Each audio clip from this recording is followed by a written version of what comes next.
ദിനവൃത്താന്തം 18-ാം അധ്യായം 1 മുതൽ 34 വരെയുള്ള വാക്യങ്ങൾ. അഹാബ് യഹോഷാഫാത്തിനും സമ്പത്തും പ്രശസ്തിയും വർദ്ധിച്ചു. അവൻ അഹാബ് കുടുംബവുമായി വിവാഹബന്ധത്തിൽ ഏർപ്പെട്ടു. ഏതാനും വർഷങ്ങൾക്ക് ശേഷം യഹോഷാഫാത്ത് സമരിയയിൽ അഹാബിനെ സന്ദർശിച്ചു. അഹാബ് അനേകം ആടുകളെയും കാളകളെയും കൊന്ന് അവനെയും കൂടെയുള്ളവരെയും സത്കരിച്ചു. അങ്ങനെ റമോത്ത് ഗിലിയാദിനെതിരെ യുദ്ധം ചെയ്യുവാൻ തന്നോട് ചേരുന്നതിന് അഹാബ് അവനെ പ്രേരിപ്പിച്ചു. ഇസ്രായേൽ രാജാവായ അഹാബ് യൂദാ രാജാവായ യഹോഷാഫാത്തിനോട് ചോദിച്ചു, റമോത്ത് ഗിലിയാദിലേക്ക് നീ എന്നോട് കൂടി വരുമോ? യഹോഷാഫാത്ത് മറുപടി പറഞ്ഞു, നീ തയ്യാറാണെങ്കിൽ ഞാനും തയ്യാർ. എന്റെ സൈന്യം നിന്റെ സൈന്യത്തെ പോലെ തന്നെ. ഞങ്ങൾ നിങ്ങളോട് യുദ്ധത്തിന് പോരാം. അവൻ തുടർന്നു, ആദ്യം കർത്താവിന്റെ ഹൃദയം ആരായാം. അപ്പോൾ ഇസ്രായേൽ രാജാവ് പ്രവാചകന്മാരെ വിളിച്ചു കൂട്ടി. അവർ 400 പേരുണ്ടായിരുന്നു. അവൻ അവരോട് ചോദിച്ചു, റമാത്ത് ഗിലിയാദിനോട് യുദ്ധം ചെയ്യാൻ ഞാൻ പോകണമോ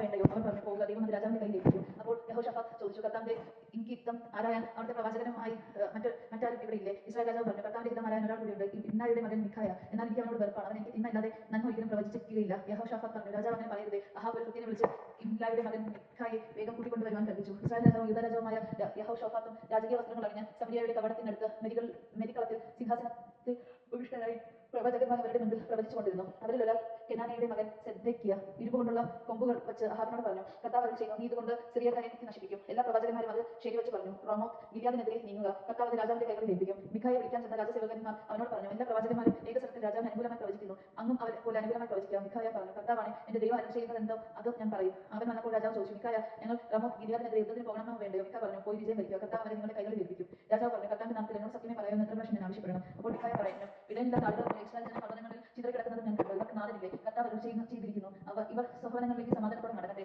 ഇസ്രായേൽ രാജാവ് യഹോഷാഫാത്തിനോട് പറഞ്ഞു, ഇവൻ എനിക്ക് തിന്മയില്ലാതെ ഒരിക്കലും നന്മ പ്രവചിക്കുകയില്ലെന്ന് ഞാൻ പറഞ്ഞില്ലേ? മിഖായ പറഞ്ഞു, കർത്താവിന്റെ വചനം ശ്രദ്ധിക്കുക, കർത്താവ് തന്റെ സിംഹാസനത്തിൽ ഉപവിഷ്ടനായിരിക്കുന്നത് ഞാൻ കണ്ടു. സ്വർഗീയ സൈന്യങ്ങൾ അവിടുത്തെ ഇടത്തും വലത്തും നിന്നിരുന്നു. അപ്പോൾ കർത്താവ് ചോദിച്ചു, ഇസ്രായേൽ രാജാവായ അഹാബ് റമോത്ത് ഗിലിയാദിൽ പോയി വധിക്കപ്പെടുവാൻ തക്കവണ്ണം ആര് അവനെ വശീകരിക്കും? ഓരോരുത്തരും ഓരോ വിധത്തിൽ മറുപടി പറഞ്ഞു. ഒരു ആത്മാവ് മുൻപോട്ട് വന്ന് പറഞ്ഞു, ഞാൻ വശീകരിക്കാം. കർത്താവ് ചോദിച്ചു, എങ്ങനെ? അവൻ പറഞ്ഞു, ഞാൻ പോയി അവന്റെ എല്ലാ പ്രവാചകന്മാരുടെ അന്തരങ്ങളിൽ നുണയുടെ ആത്മാവായിരിക്കും. അവിടെ അരുൾ ചെയ്തു, പോയി അവനെ വശീകരിക്കുക, നീ വിജയിക്കും. ഇതാ നിന്റെ ഈ പ്രവാചകന്മാരുടെ അന്തരങ്ങളിൽ കർത്താവ് വ്യാജത്തിന്റെ ആത്മാവിനെ നിന്നെ വിശേഷിപ്പിച്ചിരിക്കുന്നു. നിനക്ക് അനർത്ഥം വരുത്തുമെന്ന് കർത്താവ് അരുളി ചെയ്തിരിക്കുന്നു. അപ്പോൾ കെനാനയുടെ മകൻ സെദേക്കിയ അടുത്ത് ചെന്ന് മിഖായുടെ ശിരത്തിൽ തടിച്ചുകൊണ്ട് ചോദിച്ചു, നിന്നോട് സംസാരിക്കാൻ കർത്താവിന്റെ ആത്മാവ് എന്നെ വിട്ട് ഏത് വഴിക്കാണ് നിന്റെ അടുത്തെത്തിയത്? അതിന് മിഖായ പറഞ്ഞു, ഒളിക്കാൻ ഉള്ളവർക്ക് കിടക്കുന്ന ദിവസം നീ അതറിയും.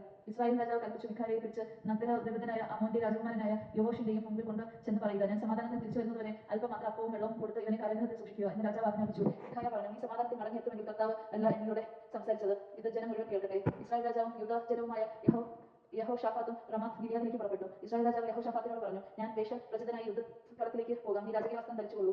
അങ്ങനെ ഇസ്രായേൽ രാജാവ് വേഷം മാറി അവൻ യുദ്ധത്തിന് പോയി.